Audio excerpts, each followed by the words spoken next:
O Padre Ximenes, como ele foi, eu costumo dizer que ele foi um divisor de águas. Não só na história religiosa, mas na história do município. Ele era certo? entrosado em tudo. Ele se preocupava com todas as etapas de idade. Por exemplo, logo que ele chegou aqui, ele ainda bem moço e tudo, ele reunia as crianças, que eu era das crianças da Rua de Baixo, né? Ele já ia atrás de movimento. Ele reunia a gente e contava historinha. Me lembro tanto ele contar a história da Lacondensa, em capítulos, como se fosse novela.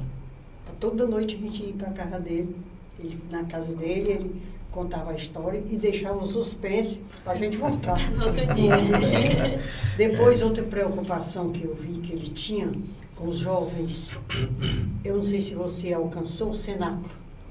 Lá no Salão Paroquial, No Salão Paroquial. ele montou uma casa de jogos, de encontro dos jovens ali, umas atividades lúdicas para os jovens terem para onde ir, e ali ele aproveitava e jogava o evangelho dele ao modo dele com aquele pessoal. Então o cenáculo é uma coisa que quem frequentou deve estar relembrando com saudade essa etapa da vida que o Padre Ximenes fazia.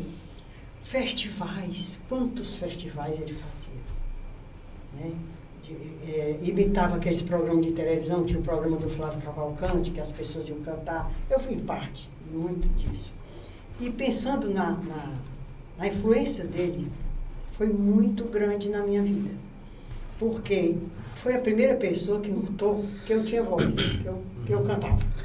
Até ali, ninguém tinha descoberto nada. Então ele me botava para cantar. Em tudo que era coisa que ele fazia, ele me botava para cantar e eu cantava mesmo. Depois, na minha época de estudante, terminei o curso primário, era só o Júlia Canuto. Não tinha Fonseca Lobo, não tinha nada, não tinha como avançar nos estudos, porque só tinha o curso primário. Um belo dia eu chego com o estatuto do Colégio do Ipu. Ele foi mendigar lá nas feiras um lugarzinho para mim, para eu estudar. Então você vê a influência que ele teve na minha vida. E eu fui. Colégio particular, colégio de rica, e eu lá, bolsista, pelo pedido do padre. Só que quando eu fui, nessa época não era Secretaria de Educação, não era Secretaria de Educação, não, que em Fortaleza, neste tempo era seccional.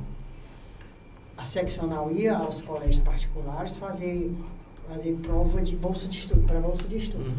Aí eu fiz e passei. Então, pelo menos estudos, eu garanti essa bolsa, porque eu não podia ter, para eu passar da quinta, que hoje é 9º ano, sei lá, é diferente, né? Da quinta série para a sexta, eu tinha que ter média acima de 8.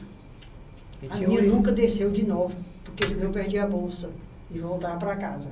Mas a alimentação, que eu era interna, no colégio interno, o resto era pelo prestígio do padre. E tem mais um detalhe, estudando lá, e as irmãs sabiam que todo mundo que estudava lá tinha condição, tinha aquelas aulas de trabalho manuais. E a gente tinha que comprar o material para fazer aquele trabalho.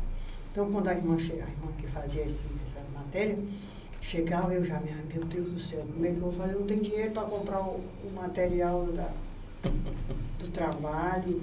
Eu ficava ali na minha, depois eu procurava a irmã Rosali, eu tinha mais afinidade, ela era da secretaria, era que conversava muito com o Padre Ximenes, com a Rosali, eu vou tirar um 0 nos trabalhos manuais. Por quê?